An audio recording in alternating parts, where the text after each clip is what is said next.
urabona izi za kaminuza twiga ubundi twigamo ubumenyi ntabwo ubundi wakagombye kurangiza kaminuza hari ikintu ukuyemo. Ibi ngiye kuvuga uyu munsi ribu nimpamagara nzagenda kubikonfensinga. Bishatse kuvuga ngo wagize izo nzego polisi, ribu, NSS n'ibiki wabagize abanyantege. Mbese wavuze ko nta kintu bakora. Kora ko niba umuntu ashobora gutotezwa imyaka 4, ribu yagiye muri 2018. Uyu munsi turi mu 2024. Uruwango ufashe imyaka 4 ni muri 2020. Ubwo ribu yari maze imyaka 2 ikora. Bivuga ngo ribu nta kazi yakoraga. Igihe channel rero yaravuyeho bwa mbere washwanye n'abantu benshi barimo ba Jado nguru muri US kubera ko Jado yese nasezera YouTube kubera wowe. Muri icyo gihe rero turi gukora kugira ngo abantu benshi bazaze, twagiye dufata kuvuga ngo tugiye kuzunguruka ku bitangazamakuru. Ni nabwo nagiye kuri Goodreach. Iyo foto muri kubona nari ndi kuri Goodreach ndikora ikiganiro na Yago nsoje ikiganiro. Ikindi cyongereye, niba papa wa Jihad yarakoze genocide akaba yaragiye agasavinga igihano cye, niba arakirangije niba ataranakirangiza, wari no kuvuga ati kizi nawe mufite amafaranga bakakwishyurira. Ubu ngo bari fundraising yo guteranya amafaranga yo kwishyura bari abantu Yago yavuze ko afite amadene bagushaka kuyamwishyura n'amafaranga yo kugira ngo ngabariho muri Uganda. Umuntu umwe wagize kandi wari umufite inyungu kugira ngo uzajye umukoresha. Hari undi muntu ujye ukoresha ikiganiro umuntu utinyoboye ni ndawundi, kuko amafaranga wamukoresheje mu bukwe n'ubundi urayagaruza. Umukoresha ubukwe ukapostinga yugarutse yumaze igihe udakoresha ibiganiro, yugarutse coming back yawe abari inyogoye abantu bazabirebe inyogo abari yo coming back yawe.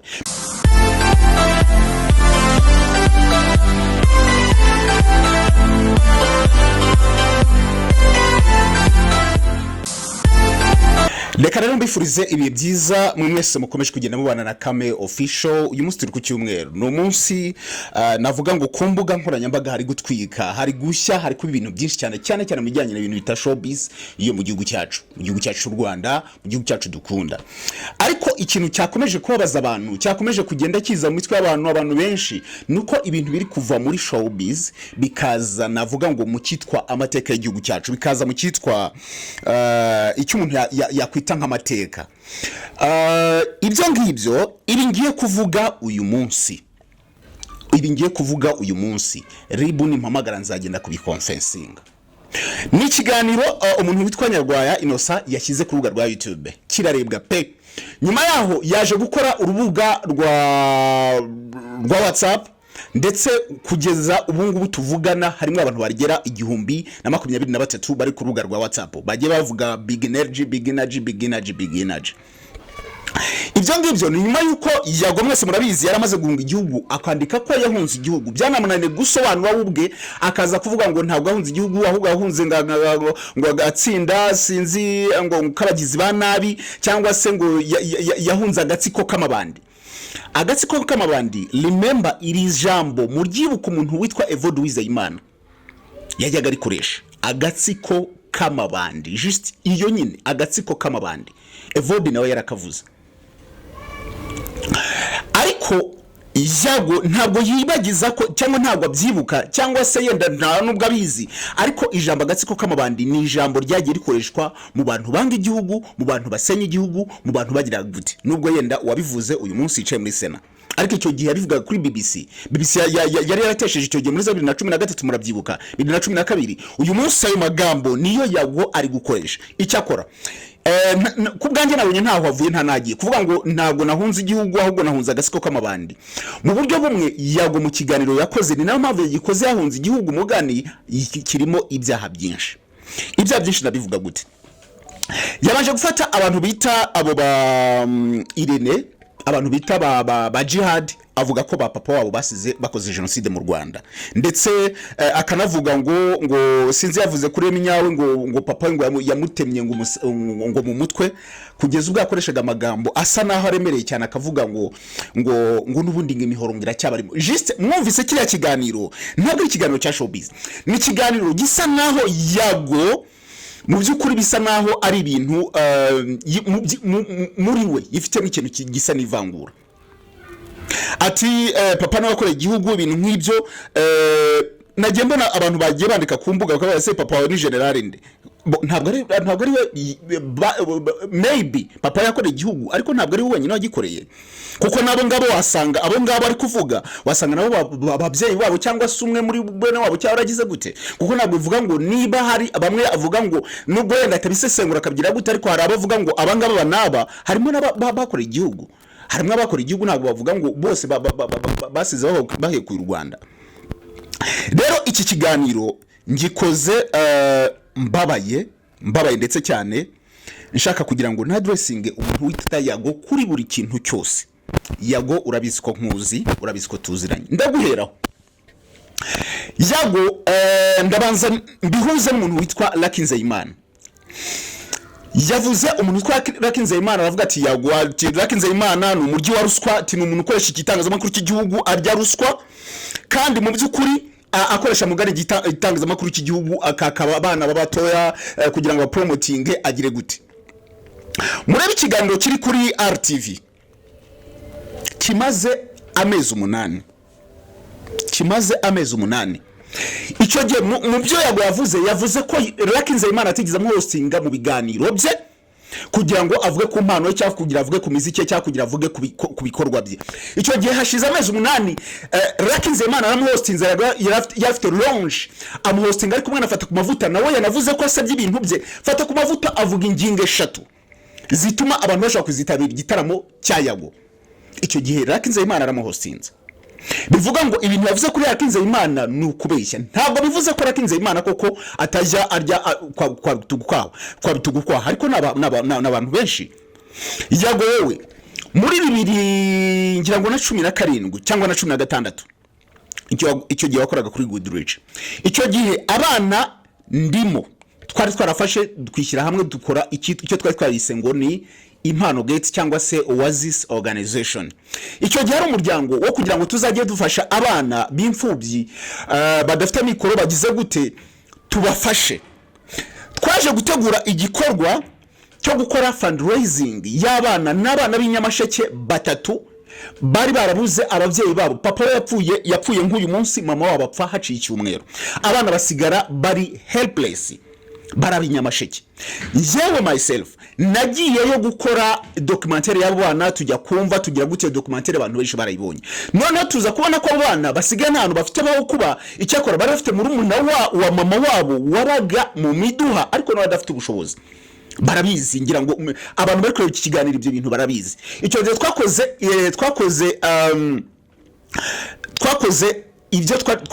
urutonde two kuvuga ngo tuzafasha abana ndetse dusaba sare y'umujyi wa Kigali. Twari twavuze ngo tuzabwira abantu benshi baze nyine tubereke documentaire, tubereke abana bakeneye ubufasha gutya ubundi batangire babafashe. Twasabye sare, dusaba sare y'umujyi wa Kigali.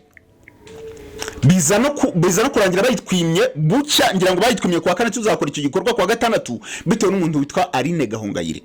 Twari twamutumiye Aline Gahongayire avuga ko azaza na Riderman kuri Instagram tubishyiraho twakoreshaga. Aline Gahongayire barangije mu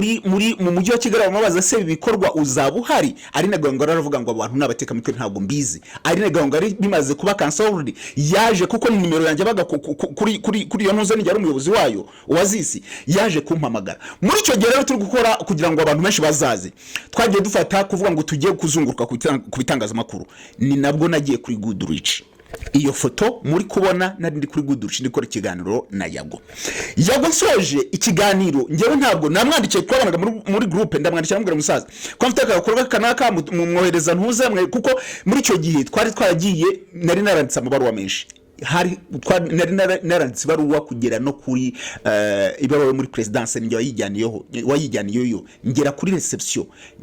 iyo baruwa iri yo gutumira His Excellency First Lady. Icyo gihe Yago namugane rero ibintu natumiye abantu benshi yenda hari bamwe batazaza ariko byibura bibe bizwi kwa aranje arambwa ati man nzagufasha ntari bi uzaze. Naragiye dukora ikiganiro kirarangira rwose vuga ibyo nshaka kuvuga ariko birangiye Yago arambwira ngo nose musaza ngo ntaga fantasy ndambwira man se turi gufa kuko ni fundraising urabona ko natwe turi kwishakisha nta mafaranga n'ubu ngubu nagati cyabari ibibazo. Yago yahise ambwira ngo icyo kiganiro ntabwo ari gishyire ku mbuga zabo bahise ururike cyarangiye cyaciye kuri televiziyo ariko nari ntegereje ko banakira no ku mbuga n'iki kugira ngo nyine abantu bakirebe ahita ambwira ngo ntabwo icyo kiganiro bagishyiraho koko nta nubwo bagishyizeho urabyibuka umutipe wabaga uri kudica ngira ngo yitwa turatsinze cyangwa shimi ayo mazina hagati aho ngaho ndanakubaza si musaza wamfashe arambwira ngo uriya mujama uburi ko utwa turi gukorana abazi ko bampaye amafaranga ngo birasaba ko byibura ngo umpe 10,000 ngo ubundi bari kumpa 20 ngo kumpa 10,000 byiwe ndambwira ati musaza ameze nabi icyakora ndaza kohereza 3 ngeze mu rugo nakoresha note ya 3 you know it nyuma yaho nayiga naguhamagara umusaza wadufashe akambwira ati mana wapi warampe mukiye n'iki kubera ko icyo gihe nabuze amafaranga 7,000 byo kukompleta ngo nguhe 10,000 so yuvuze ngo Uwizeyimana ngo arya amafaranga nawe warabikoze ubwo ngiye ndi kubivuga ari ngewe hari nabandi babikoze Uwizeyimana we nawe ngira ngo icyo gihe nawe twamusabye aratubwira ngo tuze mwohereza abantu nohereje abantu babiri umukobwa witwa Sisi nundi mujama warusa naho tubana muri komite bajyayo bageze kuri RBA Uwizeyimana arabwira ngo nta kiganira kibakoresheje abana barataha umuntu wadufashije icyo gihe oneya wadushyize oneya icyo gihe nasabye Philipita aratubwira ngo ntabwo hari icyakora duha nimero ya Irene yaradufashije tujya oneya ku Isango Star n'umuntu witwa Elize Imana muhumugisha yaradufashije kuri BTN yagiraga ikiganiro ngira ngo cyo ku cyumweru I think cyo kuvuga ibintu byari by'Imana ariko aradufasha turagenda dukora ikiganiro yago icyo gihe akora ikiganiro cyitwa ndasuhuza so yuvuze ngo abantu barya ruswa uba wirengagije nawe ibyo wakoze muri izi industry icyo ni kimwe bura icyo wibye uragisarura nyine so icyo gihe wumvaga ko abantu bari bagukeneye of course ko wari ufite media ntekereza ko yenda abona cyane ko good reach abantu benshi batanayirebaga ariko none nibaze abakugezeho ukiri kuri Radio TV 10 ni bangahe abakugezeho uri kuri Yago TV ni bangahe ni banga harabana bari hano ngo twabuze ubufasha ntago mwari muhari ubuse tuvuge ko abo bana bose bavuga ngo twabuze ubufasha twabuze iki wabafashije aho ni kuri Uwizeyimana ashobora kuba bikora ariko ntago akabaye mwifatira ku gahanga kuko kandi bigaragara ko yaragufashije biragaragara ngicyo kiganiro bari kumwe nafata ku mavuta nawe wavuze gutyo uwo ni kuri Uwizeyimana buri umwe wese ndagenda muvugaho abo yavuzemo bose nkagaruka ku bintu bijyanye mbanze mvuge kuri iki kintu Yago ari muri Uganda nkuko abivuga ndaza no kubabwira impamvu yakoze kiriya kiganiro ni impamvu 3 ndaza kubizibabwira so iki kiganiro ni impamvu 3 hari amajwi numvise ayo ngayo mbakiremo bwa mbere ayo majwi nayo umwana wavuze ngo ndaza kumushaka bivuga ngo hari abantu yandashobora kuba yaramukiwe never know nkagaruka kuri ibyo bintu byo kuvuga ngo ibintu byose kuvuga ngo genocide niki ntekereza ko genocide atari ikintu cyo kuvuga ngo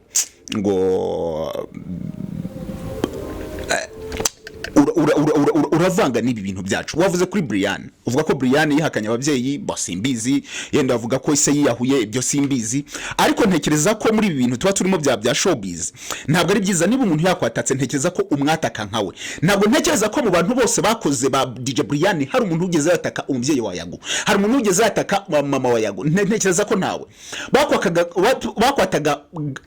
bakwatakaga personally nta muntu ugeze yataka ababyeyi so ntekereza ko muri ibintu turimo bya industry byo kuvuga ngo ni showbiz ababyeyi b'abantu ntabwo baba barabatumye muri ibyo ntabwo baba banabizi ibyo murimo ntabwo babazi niba muri mu mutingani muri kugira gute ntekereza ko bakabaye bashyira ku ruhande ikindi cyongereye niba papa wa Djihad yarakoze genocide akaba yaragiye agasavinga igihano cye niba arakirangije niba ataranakirangiza ibyo ngibyo u Rwanda tuzi ko icyaha bavuga ngo icyaha ni gatozi bishatse kuvuga ngo icyaha ni cy'umubyeyi ntabwo Djihad agomba kuryozwa iby'umubyeyi we ntabwo Irene niba isere nakoze genocide simbizi nkuko abivuze muraza kumva ikiganiro ntabwo Irene agomba kuryozwa ibyaha byase cyane ko nanone niba umuntu yarakofensinze akavuga ngo nakoze ibi byaha akagenda agasavinga akaba ari gusavinga igihano cye wakabona munamureka kuko ari kugisavinga nyine ari gusavinga igihano cye ari kubihanirwa ntabwo bavuga ko abantu bose sinzi man ufite ivangura riteye ubwoba bro ufite ivangura abantu bavuga ngo ufite depression urafite ku rwego rwo hejuru yo ku rwego rwo hejuru ndetse uri mu gihugu cya Uganda niho hari abantu b'abarakare kuruta abanyarwanda bari mu Rwanda hari abarakare bateye ubwoba ndetse uzanasanga reka mubwire hari umuntu umwe niba ushaka kuvuga ngo urumva abantu niba hari n'abantu bagiye bahunga barakoze genocide uyu munsi hari abafashwe hari n'abatarafatwa hari abafashwe hari n'abatari bafatwa cyane bari muri Kongo bashaka kugenda n'ahandi none se niba uri ushyize muri ibyo bintu by'amacakubiri by'iki cyangwa ugasanga nabo babyeyi koko babo bantu uvuga ngo bakoze genocide bari muri ibyo bihugu urumva bazakorohera uri kugenda ubataranga aho ni uri kwishyira mu bibazo. Hari umusore umwe wigeze ajya mu gihugu cya Tanzania aragenda sinzi ibikorwa yakoze ariko yarasiza ashwanye n'abantu aho ngaho arangije ajya muri Tanzania ku makosa mbese kuri bya bintu umuntu ataba yatekereje aza kugira gutya arenze igihe cyo kuba ari mu gihugu cya Tanzania. None Tanzania yagira restrict ku bintu byanye na stamp cyangwa no kuba umuntu ari mu gihugu cyabo yo warengeje igihe cyo kuba hari mani bara kudeportinga umujama bara mu deportinze ageze ku Rusumo babahungu bahita bamushakira muri immigration niki barajya kumubaza niki waruri bingibi cyo bagufashe bakubaza ibintu byose yaguri kwishyira mu bibazo ushaka kuzagenda ugakora amakosa mu gihugu cy'abandi buriya erega mu bihugu by'abandi ntabwo uzi yana mu Rwanda urahabaye umaze igihe uzi ngo ikizira ikitazira niki ushaka kugenda muri Uganda ugasitara ku kintu runaka utanazi ko ari ikosa bya danje cyangwa mu kindi gihugu ugasanga barakudeportinze mane bakudeportinga ntabwo wabaye deported ntutekereze ko bahita kugira ngo ugende hariya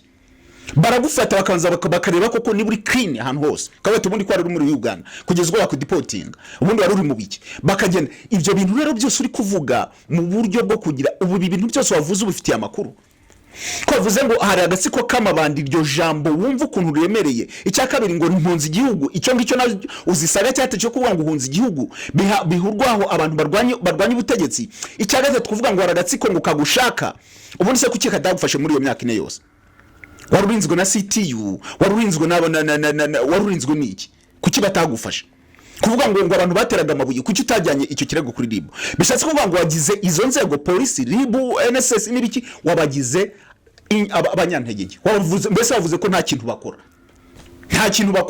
ko niba umuntu ashobora gutotezwa imyaka ine RIB yagiye muri 2018 uyu munsi turi mu 2024 uwango ufashe imyaka ine muri 2020 ubwo RIB yari mazi imyaka ibiri ikora bivuga ngo RIB nta kazi yakoraga nicyo usaze kuvuga ibyo ngibyo umuntu yavuga ko ari ugutesha cyangwa guharabika inzego man ibyo ni ibyaho uri gukora bro wumva kuri muri Uganda wumva kuri he aho ngaho naho hirya baragufata bakakuzana ushaka kuzagera hari bakakudeportinga ntago mbikwifurije ariko cyangwa ukagombana n'umuntu tu cyangwa ukarapfira yo man ujyumva abanyarwanda bapfira muri Uganda ujyumva abanyarwanda bapfira za US uretse na Uganda n'ahantu henshi kandi bakabura inuza bakabura ubutabera. So rero abo bantu abo banza ahubwo banavugaga bashaka baranatinye kubangiriza uri mu Rwanda bakagusanga aho ngaho nta muntu numwe uzababaza ngo kuki wagize gutya bazaza bakubangiriza hano bahita bigarukira mu Rwanda ariko mu Rwanda hari icyo twita ngo kubabaza ariko bakunigiye hariya bazata bigarukira nta muntu uzabyo iperereza rizakorwa basange umuntu arabuze bahita baripfundikira mana uzapfa nk'imbwa nukomeza muri ibyo kuva muri bintu by'amacakubiri wari umunyamakuru abantu bakundaga ariko kuva mu bintu by'amacakubiri aha ngaruke kuri Sabe wamuvuze Sabe ntabwo ari we wa mbere uvuga ko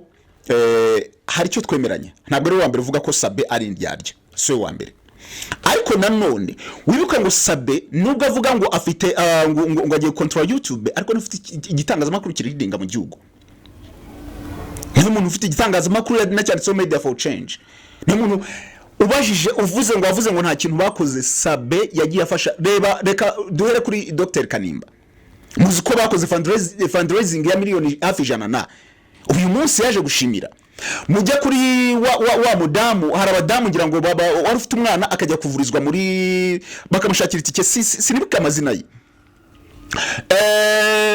murebe n'abantu benshi nabo bose uri kugombana nabo ba DJ Brian nibo bazamuye nibo bashyize kuri sport abo bose uri kuvuga ngo ba DJ Brian bagize gute bivuga ngo Sabe yenda ari behind, yenda hari ibyo ntago mvuga ko ibintu byose akora ari perfect, ariko ntago wavuga ngo wakoze ibintu byinshi kuruta Sabe. No.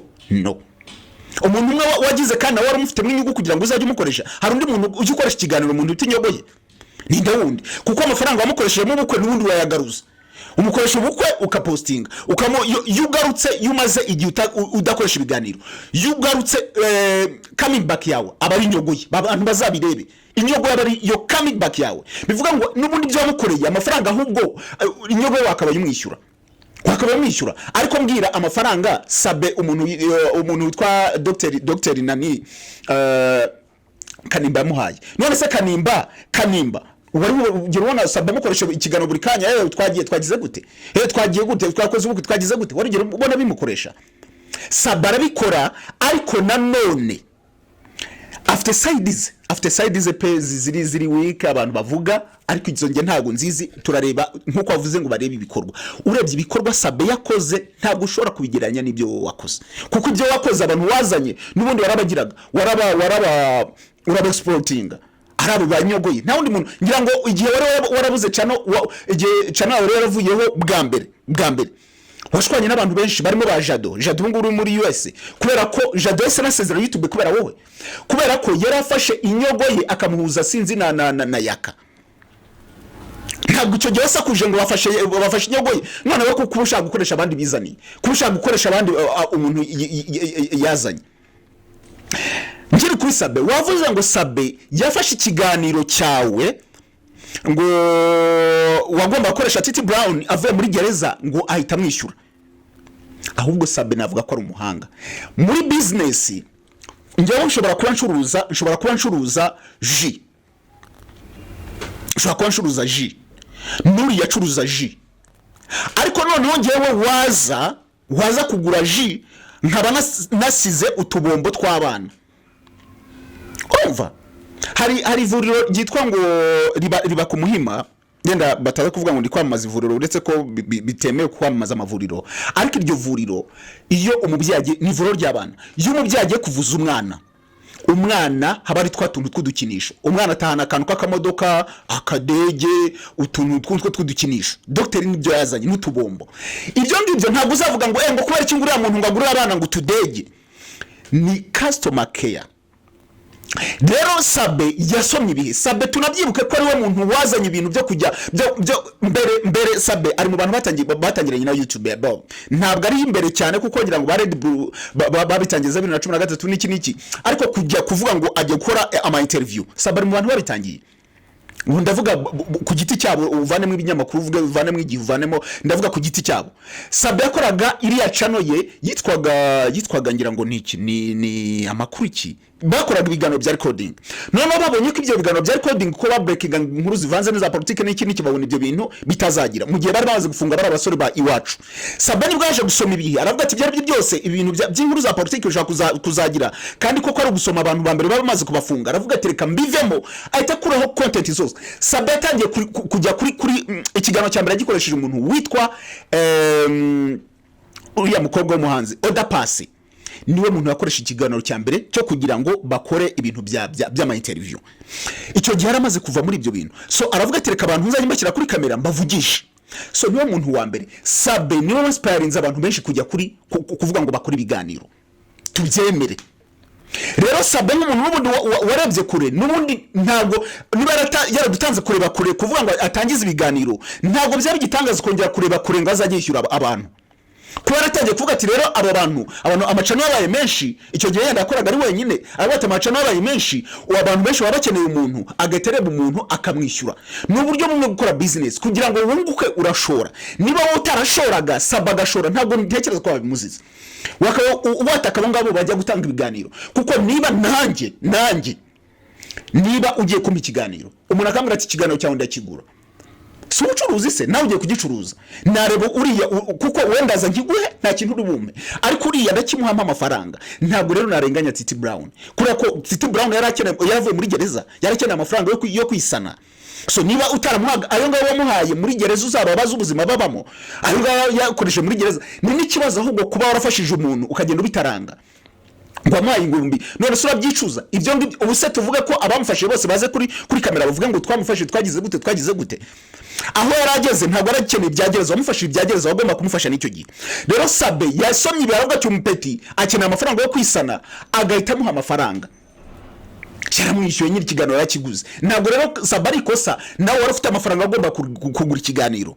Sabe rero ntabwo niba ari umushoramari ushora mu biganiro nuko iyo business ari mazi gusoma ibihe ngewe ntabwo mbona ikosa rya Sabe kandi nanone niba umuntu amubwira ngo ntuzajye gutanga ikiganiro kwa Yago nuko impamvu kwa Yago nta nyungu abona inyungu kwa Sabe niba nanjye ubwira ati ntuzajye gutanga ikiganiro kwa Sabe nzajya nkwishyura buri kwezi nanjye nabikora ninde utabikora rero ntugakemenga abantu wowe wagize weaknesses mu kazi kawe aho gukumva ko abantu bagomba kugukorera ntabwo wamenye guplanning ikibuga cyawe uvuga ati byari byose aho tugeze none ntabwo bikiri byo guhamagara umuntu ngo ukoresha ikiganiro birimo no kwishyura wishyure kuko urafata amafaranga yose niba akora miliyoni 2 ukazibikira wenyine Sabe niba akoresheje 3 agatanga mwimwe ejo azakorera 5 atange mwe 2 ejo akorera 10 atange mwe 5 nuko business kora akurya za 2 uri wenyine uzakomeza urya 2 ariko Sabe azavuga ati ngewe ndi kurya 5 reka ntange mwe 2 ejo azawuzunguka 7 atange mwe 3 ejo yunguka 10 atange mwe azaba ari kuzamuka popularity de amafaranga tuwa ikinyamakuru cye kikabyimba uyu munsi niyo mpamvu ari umuntu mu binyamakuru bitangiye vuba navuga ngo bikora inkuru za hosting zo guhostinga ari we muntu wagize miliyoni niwe muntu wayigize kubera ko nyine ari afite tactics ntabwo ndi kuvugira Yago kubera ntabwo ndi kuvugira Sabe kubera ko afite nawe weaknesses z'abantu benshi bavuga arazifite ariko kuri cyo ngicyo ntabwo numva ko wakwitwaza abantu ugiye gute so wavuze kuba hanze buriya abantu yabo muhanze abantu bakora industry barabizi ba mu bintu by'umuziki iyo usabye umuntu korabo arakubwira ngo cyane cyane n'urugero wandikiye umuhanzi ukomeye yenda wandikiye nka umuhanzi ukomeye yani amwe ati ngiye nitwa kanaka arakubwira ngo ahita areba ese ukurikirwa n'abantu bangahe ese indirimbo zazigira views zingahe ese wakoze korabo n'abantu bangahe ese concert yawe yitabirwa n'abantu bangahe abo bahanzi uri kuvuga niwe bagiye batuma abantu bakuyoboka kuko ataza kugira ngo uvuge uri buki kiganiro niwe wenyine wa breakinze kira kiganiro muri ku mukecuru wavuze ngo abakobwa bafite ubushyuhe ngo mu majyepfo icyo kiganiro ni wowe wajyanye na Bruce Melody mu modoka mujya koresha ikiganiro mukecuru kira kiganiro cyara kuboostinze kimaze kukuboostinga abantu benshi kuko niba nabonye ahantu Bruce Melody yakoze interview nanjye navuga tuye mu Jamaica mushake afite izina kuko nibo ashobora guhostinga Bruce Melody ndumva ari bya danger abo bahanzi uri gutuka abo ba Chris Easy ba Bruce Melody bande nibo bakugize uburiwe bro ntago rero abagize abo baribo kuko asanze Melody asanzwe akora n'uyu munsi utari kuhostinga bari gukora n'uyu munsi utari guhostinga Chris Easy bari gukora ngira ngo arabyeme ko Chris Easy afite amahiti menshi bari gukora bari no gutwika ahubwo nibo bakugize uwo uri we kuko niba hostinze abantu gahostinga Easy gahostinga Melody gahostinga kanaka babandi mazina byimbye nibyo byatumye uburiwe ntabwo akavuga ngo warabafashije muri icyo gihe muri covid yego warabafashije ariko nabo icyo gihe wabafashaga amafaranga bisa naho baguhaye ndavuga ko baguhaye kubera iki kora ko muri covid wabahaga amafaranga bakuye kuri YouTube kandi YouTube abantu bakurebaga kuko akoresha ibiganiro byabo nabandi hostingaga muri za ntuze warabahostinga uko nabavugisha n'ubundi ni amafaranga baguhaga nge ntabwo naca ku ruhande rw'ibya Melody muri ibi bintu cyane cyane kuri YouTube umuntu uguye ikiganiro yaba umunyamakuru ukoresha ikiganiro n'umuntu utanga ikiganiro uwo baremera cyane n'umuntu ukoresha ikiganiro navuga ko ari umunyamakuru kubera ko wowe cya kiganiro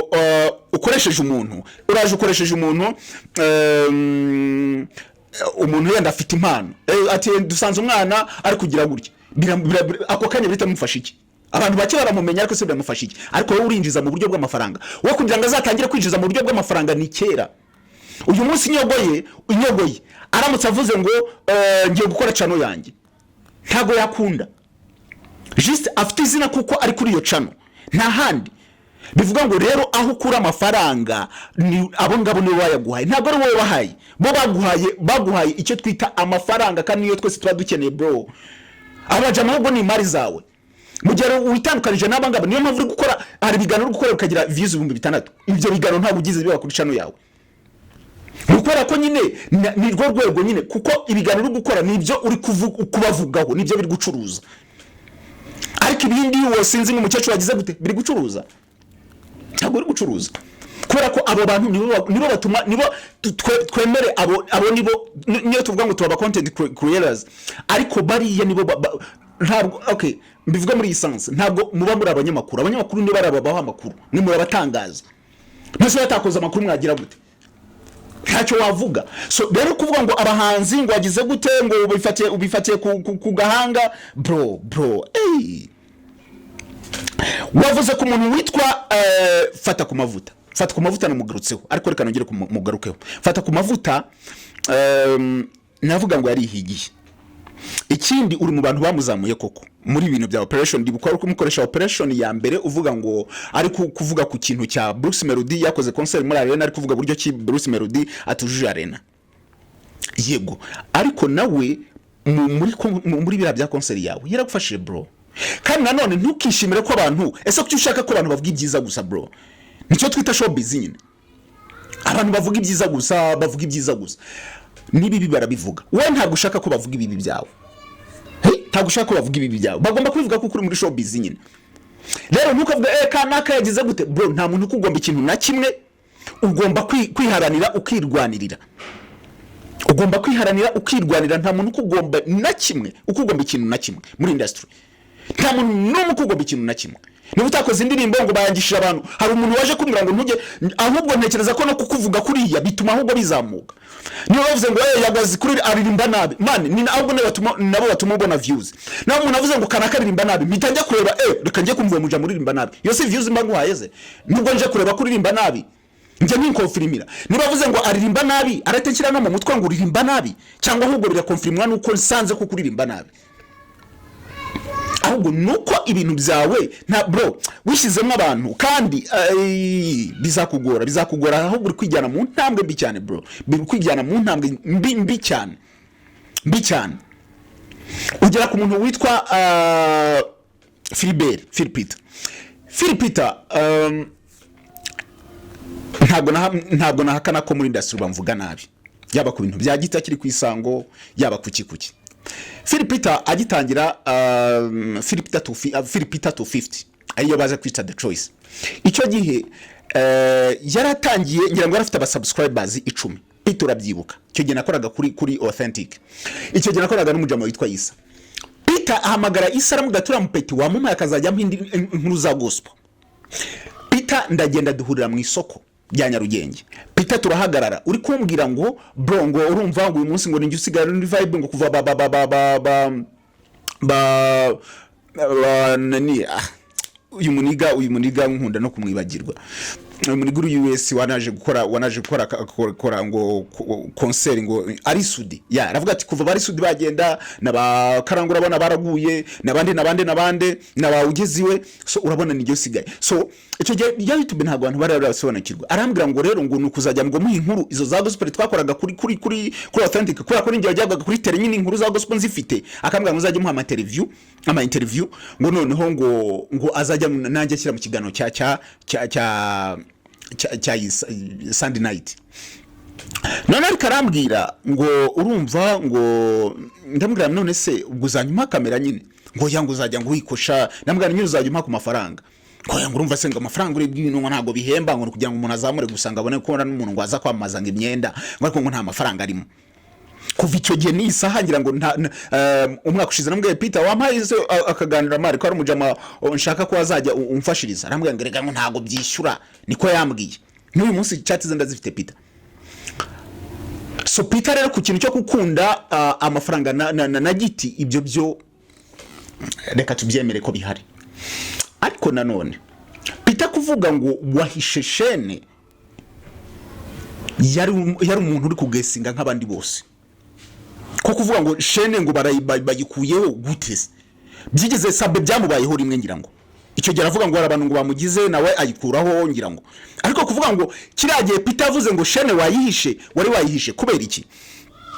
shene yo wayihishe mu bantu babibona yo wayihishe usacinga izina hari ukuntu witwa hide your channel kuko channel wamaze igihe uravuga ngo warabanje uravuga ngo sinzi ngo bayiteye ibitero ngo bagiye kwikuraho then urangije urayihidinga kuyihidinga no ubwa wayihidingiye kuko nyine warongera nayigarura wayihidinze yego kugira ngo ukemure ibyo weza hari igihe ufite nka strike nk'ebyiri udakeneye ko abantu bagutera strike ya gatatu ukavuga ati channel reka mbe myibitse kuko yibitse ntago bagutera strike nyine channel ibitari ku murongo nta nubwo bayibona kugira ngo wirinde ko bagutera strike ya gatatu so Peter ari kuvuga ngo hari ibibazo ufite wakuyeho channel yavugaga ko ari wowe wayikuye kuri YouTube ntabwo yavuze ko nta bibazo ifite kuko ntabwo ari kumara ukwezi udakora nta bibazo ufite ahubwo yavuze ko ari wowe wayikuye kuri YouTube wayihidinze abantu bazajya bamenya ukuri kw'ibi bintu yago ntabwo mwanga nta nuwo ngira icyo nanga ariko tuye tumenye ukuri kuvuga ngo man kwinjira muri group ukabona abantu uri kuvuga ngo bazane ibi by'abantu bazane ngo channel z'abandi ngo bazigende bazikorana subscribe muzanaga yakanaka ama Instagram y'abandi ngo wajyo none se kuvuga ngo bakwangishije abantu bakabari by'iri gukora ntabwo ntekereza uravuga ngo ni ikiza none se ikiza uri kuvuga ni ikihe ngo barwanira ikiza bakavuga ngo aba basaza bakoze ibingibi ahubwo ukanabigisha niba barakuvuza ibi barashatse ibi ukavuga ati mana aba basaza bagiye bakora ibi abajene bakoze ibingibi kugira ngo nabo babone isomo bavuga ati mana uriya mujene yagiye tuvuga neza reka natwe tugire gute ariko nta muntu yo nta mukwaha nta uri kubarutira mwese murangana niba barabikoze uretse ko bo ntaki kuko ntabwo uzigera wumva Irene ariko yasamye ari kuvuga ngo yago ntabwo uzigera wasama wumva Sabe yasamye ari kuvuga gutya ntabwo uzigera wana Peter yasamye ntabwo abo bose uvuga ahubwo ni wewe uzamuka hejuru ukavuga abo bantu niyo mpamvu umuntu aranibaza man ikigano nge nacyumvise cyose cy'amasaha 22 bro nta muntu numwe muri industry ugukunda kuko nta muntu numwe ba elementi bande none ugeze kuri kizi none se kizi ni gute ariko wabarikiye umuntu akakwima indirimbo bivuga ngo hari utuntu tutagenze neza ntago kuki abantu bose ari we muhita mushwana abo mukoranye bose wakoranye na kizi ukorana na element ukorana nabo basani bose abanyamakuru none kuki ari we wahubwo mu mushwana bishatse kuvuga ngo abantu bakwiye no kureba akagatse ariko uyu muntu ushwana n'abantu bose we kuki abantu bose bashwana nibarane naninywe tuvuga ko unaniranye na Sabi birashoboka unaniranye na Chita birashoboka unaniranye na Irene birashoboka na Philipite na Raki na fata ku mavuta abantu bose mani muri industry abahanzi bose nta muntu numwe muvugana neza aba influencers bose mani uri too much bro uri too much bro kuko ntabwo bavuga ngo abantu bose barakwanga mani nta muntu numwe gukunda nje nacyumvise ndigaragura tavuga ati umusaza abantu bose man bose nje numvise nari ntegereje kumva muri kira kiganiro ntegereje kumva iyicarubozo buryo bavuze iyicarubozo man muzajye mureka no gukomplika ibintu yo bavuze iyicarubozo kwicurubozo mu kwica nyine mbese ni bya bindi umuntu agukorera ushobora no kwerekana nategereje kumva numva nko kuri Bruce Melody wavuze ngo ikintu wavuze kuri Bruce Melody gusa ngo nuko ngo wabwiye ngo watera nkunga ngo narebye ibintu wavuze kuri Bruce Melody uravuga ngo man harawavuze ubusa bituvuga ngo wavuze ubusa vuga ko wavuze ubusa kuvuga ngo umusani ngo wabwiye abantu ngo ntibagutera inkunga ngo kuba ko ngabaga ngo uramujama ngo uramujene yishwe n'urumugi Melody aje buri kigo ntakigwayo ntunatekereze ko niba yago niba waranize nge birancanga bro umuntu gutera inkunga nta muntu numwe w'umunyarwanda ufite kampani mu Rwanda y'amafaranga yo gutera inyoni umuntu wese utera inkunga ikintu runaka nuko abategereje feedback ntabwo nubona Melody wamuteye inkunga nubona Israel mbonye ntabwo amafaranga ari ay'ubuntu bro wa mushoramari ategereje kubona feedback y'amafaranga ye ategereje kubona income y'amafaranga ye niba guteye inkunga mu gitaramo nuko ba expecting ati umusaza uyu mujene azafite abantu benshi niba ari mtsene byari byibise n'abagera bagahita babona mu monga tababwira make yabarete bavayo bagize ntabwo bategereje uri ntibaza ko ibingibi bari gukora bya sinzingo muzika n'iki na mtsene bibaza ko ari iby'ubuntu baba bakoze bafite abantu babigira project akavuga ati abasaza nidukora ibingibi umusani tuzamahanga ariko se tumuzungurutse inshuro zingahe abajene bazaba bari kumureba tuzabukora iki man ni project abapanze mutegereje ko bira MCN fata mutegereje ko Primus gumaguma bara amafaranga y'ubuntu baba bafite ntayo ari amafaranga bashora niba ari miliyoni yenda 100 bategereje ko azunguka izindi 200. Ntutekereze rero niba Melody nta kigo na kimwe ayobora, niba yaranababwiye abo bantu ninjije izo business wari warasabye abantu bakora izo business ninjije, Melody ntabwo ari umuntu icyambere no kuvuga ngo uramuje na ngurumogi. None se niba ngurumogi ntashaka barunwa, niba barunwa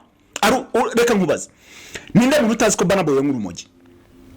Ninde muntu kwisi utazi ko Burna Boy ngurumogi? Yananze ngira ngo mwize mvugi igitaramo yanze kujya gukora ni Dubai ni Saudi Arabia sinzi, yanga kujya kugikora bari mu miliyoni 5 z'idolari kubera ko bamubwiye ngo ntabwo ari bunyurumogi.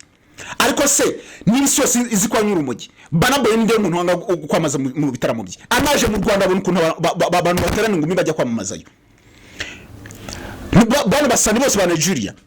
ntabwo baza mu Rwanda bagaperforminga. Abenshi nibakoresha ibyo biyobyabwenge mu buryo buzwi. Wari wabona izo company zanga kujya kwamamazayo ngo nuko nk'urumogi? No, ntabwo bareba ibyo nushaka uze wagize gute, barareba income bakurayo. So niba basaza barakurebye bakabona nta kintu bari gukuremo, ntusebye Melody niba yaranabivuze abantu bakabigenderaho ninjiji, ntabwo bazi gucuruza. Ubwo ahubwo ntekereza ko abantu barebye ntabwo bagende kuri Bruce Melody uko no kwitwara umusaza, ibintu biri nonsense, ibintu biri aho ngabyo amafuti. Bararebye babona umusaza nta kintu bazakora muri concert, baravuga ati umusaza ntabwo byakunda, ntabwo twagutera inkunga ko amafaranga atazagaruka. Nta mafaranga y'umuntu bagufitiye, bamamaza aho babona ibintu biri bugaruke. Rero Melody ntumwitwareho muri komo sinzi bro, nakubwiye ko ndibuvuge kuri buri muntu wese. Aha ngeze ku muntu witwa Chris Easy ntabwo wavuze kuri ba manager babo n'aba element. Havuze ati ba element ni rishishwa n'iki and ibyo ngibyo ntabwo tubura naho abantu benshi barabizi, ariko ntabwo ari byose. Kandi nanone niba akora indirimbo zikaba hiti, kandi n'abantu bakora ubuse Diamond uzishishwa akora bro, Diamond zishishwa akora ubuse bimubuza kuba umuhanzi wa mbere muri South Africa. Bimuza gufata ibihembo akaza mu Rwanda agafata ibihembo, bimuza ko ari we muhanzi uhenze muri South Africa. Indirimbo bita Enjoy ntabwo bavuze ko yayishishuye kuri indirimbo ya Tiwa n'izindi. Ahubwo abasaza no kureba ibihe bigeze. Diamond areba akavuga ati njyana nigezweho, kandi umusaza umusaniro runaka yakubise ikintu kiniki agatera nawe agikora mu buryo bwe, kuko icyo kintu kiri gutrendinga nawe icyo kira trending. Kwiga no kwigana niba utanabizi wanjijeho. Icyo ngicyo ni kuri element. Reka mvuge ku muntu witwa Giti wavuze ngo arambura, ntabwo wamuvuze ariko wavuze ngo nabo ba manager b'abahanzi uri kuvuga kuri Chris. Ariko Chris nta muntu utazwi ko manager ari Giti arambura pe, ibyo byo nta wabihakana. Giti ndabivugira iki kubera ko ngira ngo ni 2020 ama 2021 hari filimi nari ndimo gushaka gukora. Hari agacamo twari tugiye kwishyiraho iyo filimi, twari twayise ngo ni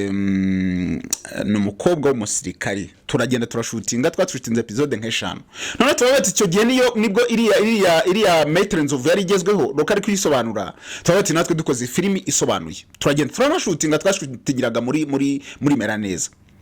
Tumaze gushutinga umujama witwa Raki w'inshuti ya Rocky na Rafati Kaboy n'abajamanye nawe abasa mwashaki umuntu witwa Rocky turagenda tujya guhura mu Gatsata. Rocky cyakora ntiyaza. Rocky tumuhamagara avuga ngo mabasa ngo mufita ngaye. Rocky duca amafaranga menshi aducaga, ngira ngo episode imwe aducaga hafi 200 ngira ngo I think 200 gutyo. None abasaza bambwa ati rero Rocky n'ubundi ko yakora gukora iriya reka duko afite mu competitor, reka dufate Junior twaramuhamagaye yahise aza yirukanka ari kumwe n'umuntu bita Dilani, ari kumwe tuvuga ngo umupeti we amusize muri kiriya kiboro gicunda abana Kicukiro, aza yirukanka aratubwira ati amafaranga ngenda yafata. None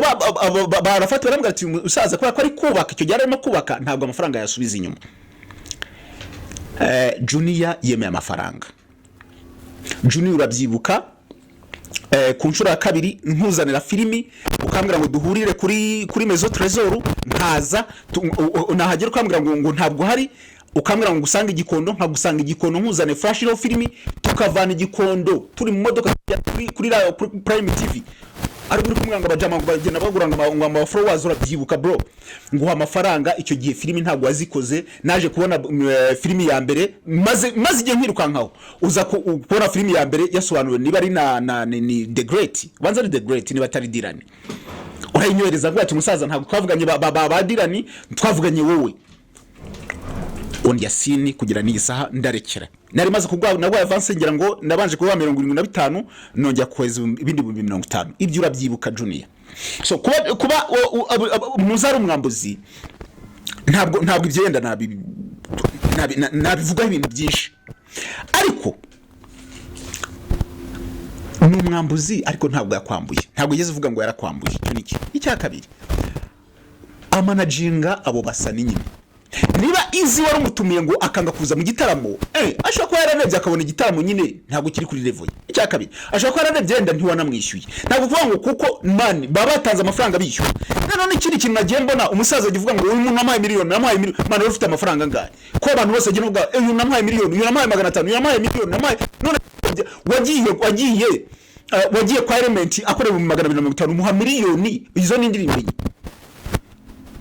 gute bro urumva utabubeshya urabeshya bro umuntu wese wagiye uvuga amaye miliyoni ushaka kuvuga ngo ufite watanze na miliyoni na 20 ngira ngo mu bantu bose wagiye uvuga none niba ivyo Dabijo yavuze ari byo yaraguhaga amafaranga yo gukodesha inzu wagiye kugira urwego rwo gutanga miliyoni 20 ayo miliyoni 20 ari mu inzu i Kigali izo mpwaro ufite zabihehezi izo mpwaro ufite zigeze ku rwego nizihe ntazo bishatse kuvuga ngo ibyo ntibivuze ko utabahaye amafaranga ariko miliyoni 2 miliyoni 3 nta muntu numwe wavuze uri hasi mu 500 miliyoni 5 miliyoni 2 miliyoni 3 miliyoni 5 miliyoni man wakuraga amafaranga ngahe wakuraga amafaranga ngahe bro ubwo bwanyogoye miliyoni 15 ubwo miliyoni man wavuze amafaranga menshi bro uyeteranije nawe uze ushaka kubita ibintu wavuze uze gusubira inyuma yateranye urasanga mo kadasteri nziza man aho ngaho ikagugwa rutuye ukodesha niba ibyo bavuga ari byo urasanga harimo kadasteri nziza ntabwo ari kuri man miliyoni 3 miliyoni 5 miliyoni 2 yago man too much bro aha rero ngere kuri iki kintu abo wavuzeho bose ntekereza ko uwo ntagize ni Irene Irene yarakoraga Irene icyo ntekereza yapushinzwe cyane no kumanaginga abahanzi ariko nanone Irene ari hiringa bro Irene ni umunyamakuru uzi kubaza Irene ikintu arusha yagoreka ngo ikintu Irene akurusha Irene ni wa muntu gukubara kugeza ubwo nibyo wahishe imyaka 5 bimubwira arakubaza akakwisirita agawe mari kugeza ubwo agukura mu magambo icyo arakikurusha ikindi kintu umurusha yagukintuzi uzi kuzana impano ziri hasi ukazizana babandi tubona ko batari mu impano ukabazana nta muntu aruswe inyogo yenda yanaririmba ukabazana naho Irene azi gufata impano already zihari akazishyira kuri right ariko wowe urazizana hariyo ukazizana ibyo byo urabimurusha ikindi umurusha swaga urabimurusha pe ibyo tubyemera ariko Irene azi nanone ni wa munyamakuru muzajye muri interview yagiye akora akiri kwa Philipita ugasanga umuntu namusanze aryamye hasi nawe akaryama amusanze ari guhinga gahinga man nyina ni wa muntu after passion umunyamakuru iyo ari kuri tele yigira nyina aba umunyamakuru aba wa muntu kugira ngo wa muntu umunyamakuru bisaba ko wigira nka wa muntu ibyo rero Irene arabikurusha abirusha n'abanyamakuru benshi bakora ama interview niba Irene mwaje mubona ugasanga umuntu arasetse yituye hasi nawe akitura hasi ugasanga umuntu ari amusanze mu murima akajya mu murima so arakiturusha twese arakiturusha tukemera Irene rero niba yaraje uri kuva mu gakino kuko abantu bijya muri za ntege nke zawe bro kuko umuntu witwa Sabe ntabwo ari umuntu ufata ibintu by'impano Sabe n'abadamu barira n'abantu bagira gute bafite agahinda bagize gute ariko babandi b'impano bagize gute aba banyamafilime bashaka kugira bazaga iwawe none mu gihe rero watangiye kujya mu matiku niho Irene yinjiye Irene kwinjira bita bimuhana amahirwe ko ikinyamakuru yakoreragaho cyitwa ni The Choice nayo yari imaze kugenda. Irene asigara mu kibuga wenyine. Amaze kujya gusigara mu kibuga wenyine, abantu bari masaze bamunyereye kuri The Choice batamusanga hariya bamupushinga kugeza n'isa. Irene ntabwo yagutwaye abantu, ahubwo yafatiye muri za ntege nke zawe abarimo yinjirira. Rero ntabwo avuga ngo Irene yanwa, nta muntu yagutwaye, kuko nta muntu no mujya navuze, ntabwo Irene bavuze ko agura abantu. Uretse ko nanone ibyo ngibyo kugura abantu mani buri wese ubu ngubu hari umuntu utazi ko Brian y'umuhamagaye yishize ikiganiro, po manager y'umuhamagaye yishize ikiganiro. Hari umuntu utazi ko bakana mani, umuntu wese ufite umaze kugira izina yafite content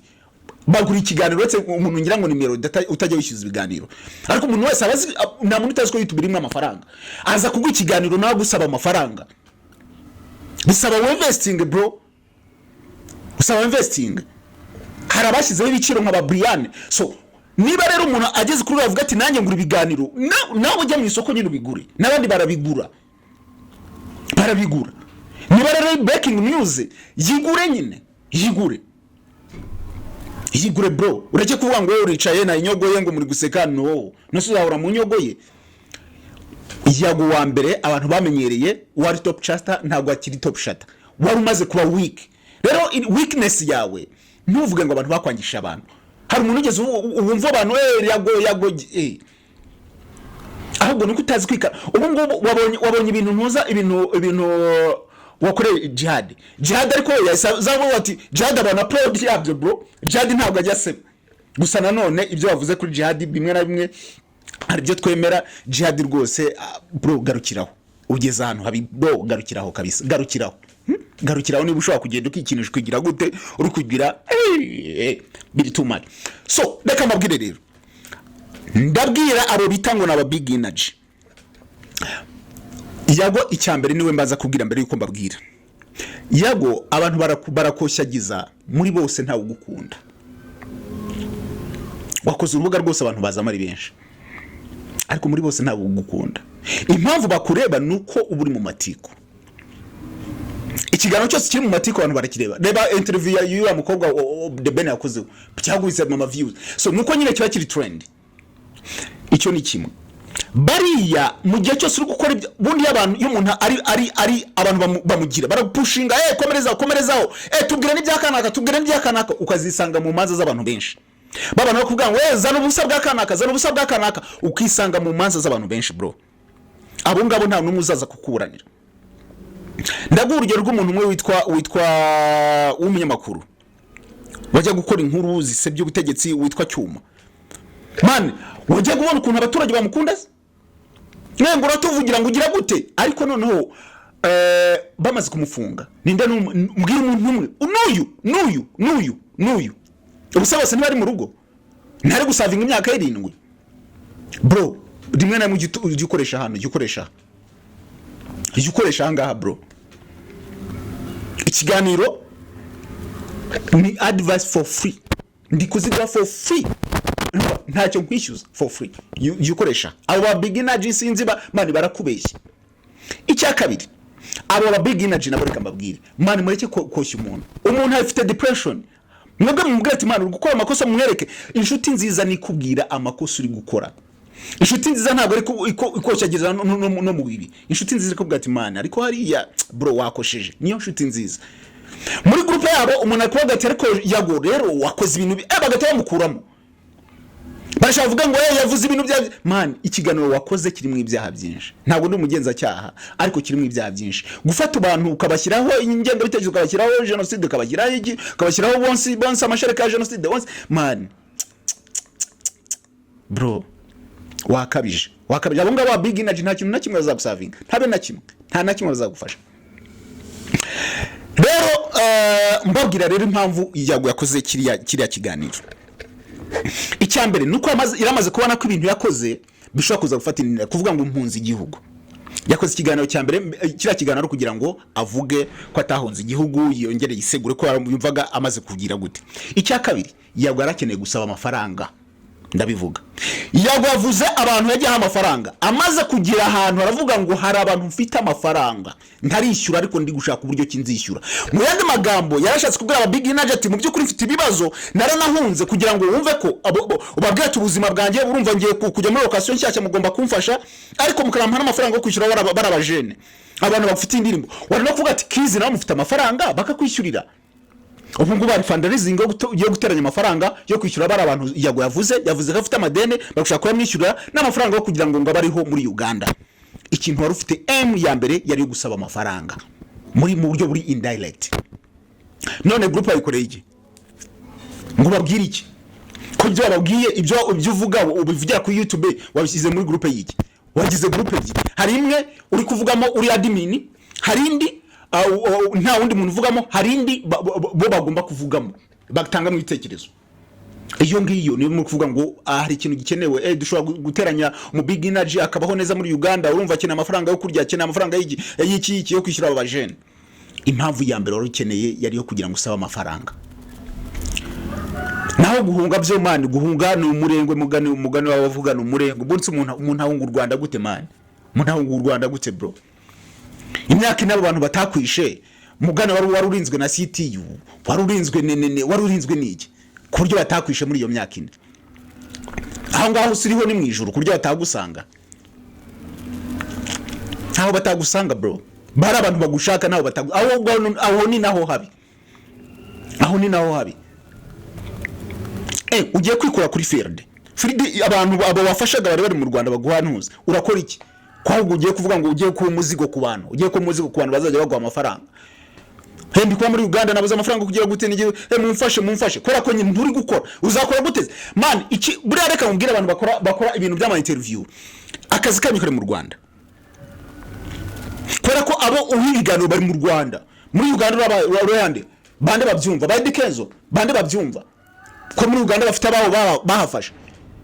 urafata abantu nkabangaye bakora ibyigana man ibingibi nibyo bari kugura big energy ibingibi birashyuha mu minsi cyumweru kimwe nta muntu uzaba ukikuvugisha bro reka ubugoryi garuka mu Rwanda ukora akazi no kuvuga ngo nzazanga ibi byarakemutse kuwa kuvuga ngo ibi byarakemutse ngo nudashyira ibingibi ngo sinzagaruka ugende